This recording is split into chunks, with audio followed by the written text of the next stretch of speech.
प्रोनेसिस investor academy के इस brand new video में आप सभी का बहुत बहुत स्वागत है।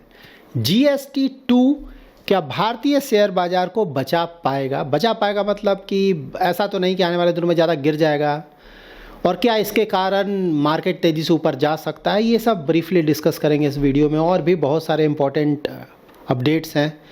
तो large cap, mid cap, small cap Q1 का तो रिज़ल्ट आ गया सारा ना, तो देखते हैं कि कहाँ पे कैसा परफॉर्मेंस आया है ना। लार्ज कैप की कंपनीज़, मिड कैप की कंपनीज़, स्मॉल कैप की कंपनीज़, किस तरह का प्रॉफिट उन्होंने जनरेट किया है, क्योंकि यही तो देखना है स्टॉक मार्केट में ना। ये जैसे इंप्रूव होगा आप देखेंगे स्टॉक मार्केट के परफॉर्मेंस में भी इंप्रूवमेंट आने लगेगा।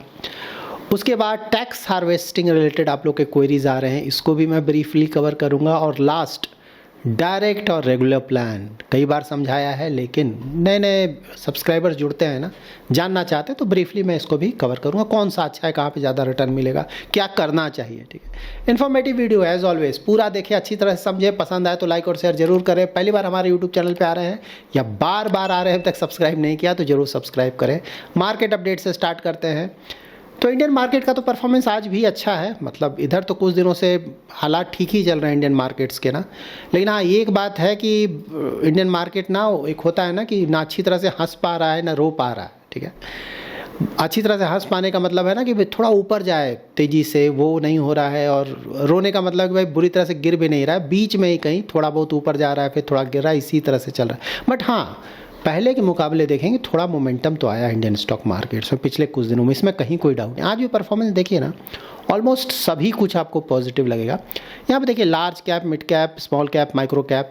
लार्ज कैप तो आज सुबह हालात ख़राब था थोड़ा, हाँ, क्योंकि बैंकिंग में प्रॉब्लम था, बैंकिंग में नहीं आ रहा था। और आईटी तो आज सुबह से गिरा हुआ है, ज़्यादा गिरा हुआ है। लेकिन बाद में जब यहाँ पे देखिए सेक्टर और थीम देखेंगे ना, तो देखिए बैंकिंग में रिकवरी आया, और आईटी भी जो ज़्यादा गिरा हुआ था अभी भी गिरा हुआ है, लेकिन पहले के मुकाबले थोड़ा कम हुआ है इसका गिरावट। ठीक है, तो इसीलिए यहाँ पे फिर लार्ज कैप्स में रिकवरी, यार सभी कुछ पॉजिटिव। आईटी को अगर छोड़ दें आप, ये देखिए बहुत अच्छा performance overall. IT US markets, ठीक है, बोला मैंने ना, उसी पे डिपेंडेंट है। यूएस मार्केट में प्रॉब्लम दिखेगा, आईटी में प्रॉब्लम आएगा। ठीक है, ये हमेशा ध्यान में रखें। तो आने वाले सालों में भी या फिर महीनों में यूएस मार्केट का परफॉर्मेंस कैसा रहता है, उसके आधार पे यहाँ पे आपको रिटर्न्स बनता हुआ या फिर गिरता हुआ दिखाई देगा। आईटी की बात मैं बोल रहा हूँ। बाहर मार्केट्स देखेंगे तो ज़्यादातर मार्केट्स के हालात ख़राब हैं। यूएस मार्केट देखिए हालात अच्छा नहीं है। उसके बाद एशियन मार्केट्स देखेंगे तो यहाँ भी हालात ख़राब है। इनफैक्ट ऑस्ट्रेलिया का मार्केट, जापान का मार्केट या फिर चाइना का मार्केट बहुत बुरी तरह से गिरा हुआ है। यूरोपियन मार्केट्स का परफॉर्मेंस रिलेटिवली बेटर है। इनफैक्ट फ्रांस का मार्केट तो बहुत अच्छा रिटर्न दे रहा है, तो यहाँ परफॉर्मेंस ठीक रहा है। ठीक है, यहाँ पे इंटरेस्टिंग क्या देखना है आपको ना, बॉन्ड्स देखिए यूएस का। ठीक है, ये ऑलमोस्ट 4.3 के आसपास चला गया है, इधर कुछ समय से ऊपर जा रहा है ना। तो लेकिन जबकि आइडियली थोड़ा सा इसको नीचे जाना चाहिए। नीचे क्यों जाना चाहिए? क्योंकि माना जा रहा है कि भाई इस महीने फेड रिज़र्व का मीटिंग है, उसमें रेट कट के चांसेस ज़्यादा लग रहे हैं, तो आइडियली इसको नीचे जाना चाहिए। नीचे नहीं जा रहा है, वहाँ भी नहीं है, ऊपर जा रहा है। ऐसा क्यों हो रहा है? ठीक है, तो देखिए एक तो ऑफकोर्स बॉन्ड मार्केट को थोड़ा कन्फ्यूजन है। स्टॉक मार्केट को तो लग रहा है कि शायद रेट कट हो जाएगा, बॉन्ड मार्केट को थोड़ा वहाँ कन्फ्यूजन है। ठीक है, वहाँ पूरी तरह से कॉन्फिडेंट नहीं कि भाई रेट कट होगा ही। ठीक है, और दूसरा एक बहुत बड़ा रीज़न है जिसके बारे में हमें जानना चाहिए। देखिए पहले मैंने आप लोगों को बताया था ना कि कोर्ट ने ये जो ट्रंप ने टैरिफ लगाया हुआ है ना, उसको बोला कि भाई इलीगल है, तुम्हारे पास पावर ही नहीं है कि तुम इस तरह के टैरिफ लगा सको। इस तरह का पावर सिर्फ कांग्रेस के पास है। ठीक है, उनका मतलब कांग्रेस पार्टी नहीं हमारा यूएस में जैसे कैसे हमारा लोकसभा राज्यसभा, उसी तरह से वहाँ कांग्रेस है, तो कांग्रेस के पास ये पावर है, तुम नहीं कर सकते हो। तो ऑफ कोर्स वो सुप्रीम कोर्ट में फैसला होगा आने वाले 1-2 महीनों में, मोस्टली यहाँ क्लैरिटी मिलेगा। लेकिन मार्केट को इसके कारण लग रहा है कि भाई, क्योंकि यहाँ पे जो रूलिंग हुआ ना 7-4, मतलब 7 जजेस ने बोला कि नहीं इसको इलीगल है, बंद करो। 4 ने इसके फेवर में वोट किया कि नहीं ठीक है। तो मेजॉरिटी बहुत ज़्यादा है ना जिसने बोला है कि इसे बंद करो। तो सुप्रीम कोर्ट में भी ऑफकोर्स मार्केट में ऐसा लग रहा है कि ऐसा ना हो कि सुप्रीम कोर्ट भी इसको बंद कर दे कि नहीं इलीगल है, बंद करो। तो अगर सुप्रीम कोर्ट बोलेगा तो ऑफकोर्स ज़्यादातर जो टैरिफ्स है बंद हो जाएगा। अब एग्जैक्टली कौन बंद होगा, कौन चलता रहेगा, क्लैरिटी बाद में मिलेगा, बट ज़्यादातर बंद हो जाएगा। और बंद होने से क्या होगा, तो देखिए टैरिफ रेवेन्यू मैं आप लोग को हमेशा बताता हूँ ना, इस साल 2025 में माना जा रहा है कि टैरिफ से रेवेन्यू यूएस को होगा 172 बिलियन यूएस डॉलर्स। इतना बड़ा पैसा। 2 प्रॉब्लम्स होगा, टैरिफ बंद हो जाएगा अब तो। एक तो प्रॉब्लम ये है कि भाई ये जो भी पैसा तुमने लिया है इलीगल है तो आपको रिम्बर्स करना पड़ेगा क्योंकि ये पैसा किससे लिया गया है ना, यूएस के इंपोर्टर से ही, मतलब यूएस में जो भी कंपनी वो इंपोर्ट करे उससे ही लिया गया है, तो रिम्बर्स करना पड़ेगा आपको। पहले ही 37 ट्रिलियन यूएस डॉलर्स का डेट है, रिम्बर्स करोगे तो और प्रॉब्लम होगा। एक तो ये, दूसरा फ्यूचर में जो पैसा आने वाला था इसके कारण वो भी बंद हो जाएगा, ठीक है। तो ये होगा तो ऑफ कोर्स वहाँ पे डेट का प्रॉब्लम और बढ़ेगा, तो इसीलिए बॉन्ड यील्ड्स जो है वहाँ पे थोड़े से ऊपर जा रहे हैं, क्योंकि वहाँ पे थोड़ा सा इसको लेकर डर का माहौल है कि पता नहीं सुप्रीम कोर्ट क्या बोलेगा, ठीक है। तो ये बहुत इंपॉर्टेंट इवेंट है। अगर यहाँ पे डोनाल्ड ट्रंप या फिर जो भी आप उसको बोलें उनके खिलाफ अगर रूलिंग आता है, ठीक है, उनके टैरिफ के अगेंस्ट, तो यूएस में इमीडिएटली अच्छा खासा आपको प्रॉब्लम देखने को मिलेगा। ये जो स्टॉक मार्केट लगातार ऊपर जा रहा है ना, ये बुरी तरह से गिरेगा, बॉन्ड यील्ड्स और भी तेज़ी से ऊपर जाएंगे। बट हाँ, अगर ये इतना सब कुछ प्रॉब्लम होगा तो वहाँ पे फिर आपको मान के चलना पड़ेगा कि जो फेड रिज़र्व है वो तेज़ी से रेट कट स्टार्ट कर देगा, क्योंकि रेट कट इसीलिए फेड रिज़र्व नहीं कर रहा है टैरिफ के कारण। टैरिफ का प्रॉब्लम जैसे ही हटेगा ना तो फेडरल रिजर्व आप देखेंगे कि रेट कट वहाँ पे तेज़ी से करने लगेगा। देखते हैं क्या होता है, ठीक है। बहुत ज़्यादा समय नहीं बचा हो, इसीलिए तो बार बार बोलता हूँ 3-4 महीना, उसमें आपको क्लैरिटी मिल जाएगा। उसके बाद देखिए जीएसटी का काउंसिल का मीटिंग चल रहा है आज और कल, 3rd और 4th को उनका मीटिंग चल रहा है। उसमें डिसाइड होगा कि भाई किन किन प्रोडक्ट्स को किस किस टैक्स ब्रैकेट में लाया जाए, ठीक है। तो मार्केट ऑफ कोर्स उसका वेट कर रहा है, इसीलिए थोड़ा बहुत आपको पॉजिटिविटी देखने को मिल रहा है टैरिफ के बावजूद, ठीक है, कि भाई ये थोड़ा something good is going to happen. लेकिन यहाँ पे देखिए 2 चीज़ें आपको ध्यान में रखना है कि जीएसटी में जब आप दर कम करोगे ना तो उससे लॉस होगा, रेवेन्यू लॉस तो होगा सरकार को, ठीक है, क्योंकि टैक्स कलेक्शन कम जाएगा। तो वहाँ पे बोला जा रहा है कि रफली, मतलब अलग अलग फिगर्स आ रहे हैं, देखना होगा समय के साथ क्लियरली पता चलेगा। कोई बोल रहा है 1 लाख करोड़, 1.3 लाख करोड़, 1.2 लाख करोड़, सो रफली 0.4% ऑफ जीडीपी वहाँ पे फ़र्क पड़ेगा। लेकिन हाँ, उसके बाद कंजम्पशन ये सब इतना बढ़ेगा, कंजम्पशन ये सब बढ़ेगा धीरे धीरे, तो टैक्स कलेक्शन भी बढ़ता है ना, कंजम्पशन बढ़ेगा, कंपनीज़ का परफॉर्मेंस बढ़ेगा, तो उधर से भी टैक्स आएगा। तो ओवरऑल कुछ महीनों का हेडेक रहेगा ये, अग्री, लेकिन उसके बाद ये रिकवरी हो जाएगा, ठीक है। और यहाँ पे एक और इशू क्या आएगा ना कि देखिए अभी क्या हो रहा है कि भाई जीएसटी काफ़ी हद तक क्लैरिटी मिला है कि कहाँ कहाँ पे कम होगा, ठीक है। तो उसके कारण बहुत सारे लोगों ने खरीदारी फिलहाल बंद कर दिया है। अब जैसे बोला जा रहा है स्मॉल कार्स में जीएसटी घटेगा, 28% से 18% हो जाएगा, तो उसका प्राइस थोड़ा कमेगा। तो नेचुरली किसी को अगर छोटा कार अभी लेना है तो नहीं लेगा ना, वो बोले अरे यार अभी क्यों करूँ, जीएसटी जब कट हो जाएगा तो लूँगा ना, प्राइस कम हो जाएगा। किसी को बाइक खरीदना है, 2 व्हीलर, वो भी बोले तो कुछ दिन रुक जाते हैं, भाई अब तो होने ही वाले 1 महीने में तो हो ही जाएगा मोस्टली, वो भी प्रॉब्लम। और इसी तरह बहुत सारा कंज्यूमर ड्यूरेबल्स, बहुत सारे चीज़ों पे इसका असर पड़ रहा है धीरे धीरे, आप देखेंगे ना। और ये पूरा 1-2 महीना इसके कारण थोड़ा सा बिजनेस डाउन रहेगा। तो जब अर्निंग ग्रोथ आएगा ना तो देखिएगा इसका नेगेटिव असर पड़ेगा, ठीक है। तो बहुत सारा जो डेटा आएगा, मैक्रो डेटा आने वाले समय में, वहाँ पे देखेंगे कि इसका नेगेटिव असर आपको देखने को मिल सकता है। लेकिन ये शॉर्ट टर्म का है, ठीक है, क्योंकि ये तो 1-2 महीने के बाद है ना। उसके बाद एक बार जैसे जीएसटी का सब क्लियर होगा, फाइनल होगा, उसके बाद तुरंत कंजम्पशन में एक अच्छा खासा बूस्ट मिलेगा, तो सब रिकवर कर लेगा। तो मेंटली आपको ये सब चीज़ समझना होगा कि अगर कोई डेटा थोड़ा वीक आ रहा है तो परेशान होने की बात नहीं है, शॉर्ट टर्म का है। क्यों हो रहा है, होप आपको समझ में आ गया। तो आप ये ध्यान में बिल्कुल रखें कि जीएसटी जो है ये बिल्कुल बहुत अच्छा खासा कंजम्पशन बूस्ट देगा इंडियन इकोनॉमी को, और उससे बहुत बड़ा फ़ायदा मिलेगा। कल भी मैंने डिटेल में बताया था ना, तो ये बिल्कुल सही बात है कि स्टॉक मार्केट जो आप देख रहे हैं ना, नहीं गिर रहा है, ठीक है। उसमें एक बहुत बड़ा हाँ जीएसटी का भी है, मतलब जीएसटी का जो अनाउंसमेंट हुआ उसका है। अगर ये नहीं होता तो शायद थोड़ा बहुत और ज़्यादा आप स्टॉक मार्केट में निगेटिविटी देखते हैं, और ये जब आएगा, ठीक है, अनाउंसमेंट, तो आप और भी ज़्यादा पॉजिटिविटी देख सकते हैं। और ऑफ कोर्स 3 से 4 महीने मैंने बोला ना, कल भी मैंने आपको बताया था कि ये पीरियड है। और यहाँ पे देखिए वही है कि कोर्ट का रूलिंग भी है, टैरिफ अगर बंद हो जाए या फिर ट्रंप को कुछ सद्बुद्धि हो जाए, यू नेवर नो ना, क्योंकि फिकल माइंडेड है ना, कब उनके दिमाग पे क्या आ जाएगा, वो क्या कर देंगे, यू नेवर नो, ठीक है। तो हो सकता है उनके दिमाग में कुछ आए कि नहीं शायद कम कर देना चाहिए टैरिफ इंडिया पे। अगर ये सब कुछ होता है तब तो बहुत बड़ा बूस्ट मिलेगा स्टॉक मार्केट को। बट हाँ, देखना होगा, अभी कुछ नहीं बोला जा सकता, फ्यूचर है। लेकिन सारा परमुटेशन कम्बिनेशन क्या हो सकता है, एज ए इन्वेस्टर ना, नॉलेजेबल इन्वेस्टर, हमें सब कुछ पता होना चाहिए, ताकि हमारे लिए कोई बहुत ज़्यादा सरप्राइज़ ना हो कि नहीं भाई हमें पता था कि इस तरह का मूवमेंट हो सकता है, ठीक है। तो ये क्लैरिटी हो गया, बहुत इंपॉर्टेंट अपडेट, ठीक है। Large cap, mid cap, small cap में क्या होने जा रहा है, मतलब किस तरह का रेवेन्यू ग्रोथ आया है, ठीक है, क्योंकि ऑलरेडी हो चुका है, होने वाला नहीं है। तो देखिए बहुत ही अच्छा फिगर है, ये बहुत इंपॉर्टेंट है, इसीलिए मैंने सोचा कि आप लोगों को बताऊं।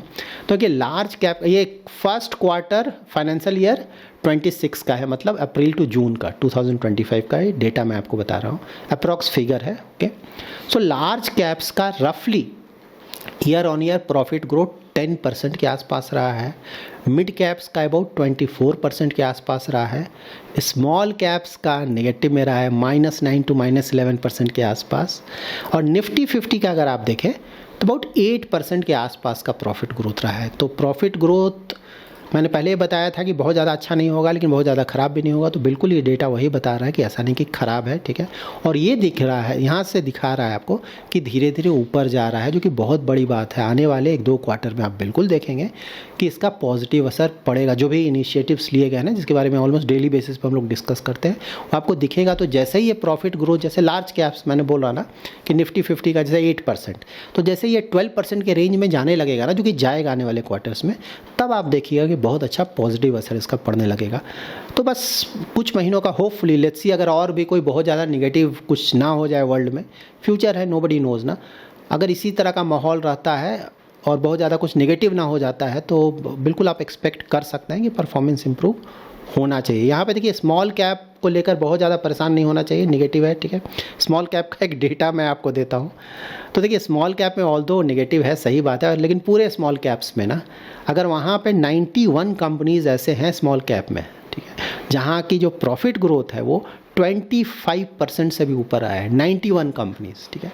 तो स्मॉल कैप में ऐसा नहीं है कि बिल्कुल सब कुछ ख़राब है, कि स्मॉल कैप सेलेक्टेड ही ना, क्योंकि ज़्यादातर तो वहाँ रिस्की होता है, तो बहुत सेलेक्टेड कंपनीज़ में वहाँ इन्वेस्टमेंट किया जाता है। तो वहाँ भी बहुत सारी कंपनीज़ हैं जिनका प्रॉफिट ग्रोथ बहुत अच्छा आया है, ठीक है। तो ये क्लैरिटी आपको मिल गया होगा। तो ये भी पॉजिटिव है, आने वाले क्वार्टर्स में पॉजिटिव असर बिल्कुल यहाँ आपको देखने को मिलेगा, गवर्नमेंट और आरबीआई का जो इनिशिएटिव्स लिया गया है। कुछ दिनों पहले भी मैंने बताया था कि एस&पी ने इंडिया को रेटिंग अपग्रेड दिया है, BBB- से BBB कर दिया है, ठीक है। और मैंने उस समय आपको बताया था कि अब क्या होगा कि इंडियन कंपनीज जब बाहर से पैसा रेस करने जाएंगी ना, तो उनका जो कॉस्ट ऑफ फंड है ना, इंटरेस्ट रेट है, थोड़ा कम होगा, जो कि बहुत बड़ा फ़ायदा होगा हमारे लिए। तो ऑलरेडी वो दिखने लगा है। SBI ने रेस किया है $500 मिलियन, ठीक है। और वहाँ पे जो स्प्रेड है, मतलब ये रेट, ये कैसे पैसा रेस करते हैं ना, जैसे US का 5 ईयर जो ट्रेजरी है, गवर्नमेंट सिक्योरिटीज़ का बॉन्ड है, उसके ऊपर स्प्रेड होता है। तो जैसे US का 5 ईयर ट्रेजरी 3.75% के आसपास है, तो वहाँ पे इस बार जो स्प्रेड है ना, वो आया 75 बेसिस पॉइंट का। तो 75 बेसिस पॉइंट का मतलब कि अबाउट 4.5% पे ये लोन मिला है SBI को। जबकि SBI ने नवंबर लास्ट ईयर भी लोन लिया था, उस समय उनको पड़ा था 5.13%। 5.13%, अभी पड़ रहा है 4.5%, ठीक है। लेकिन हाँ, ऑफ कोर्स जो 5 ईयर का ट्रेजरी बिल है उसका भी यील्ड चेंज करते रहता है ना।